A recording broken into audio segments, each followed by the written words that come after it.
ఆజ్ఞను మీరిన నిన్ను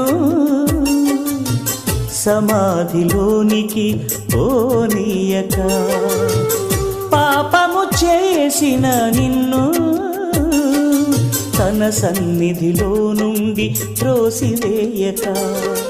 కరుణా కటాక్షము కిరీటముగా చేసి, కరుణా కటాక్షము కిరీటముగా చేసి, తను మరణించి నిన్ను బ్రతికించే మనసా తెలుసా యేసయ్య ప్రేమ ఎంతో,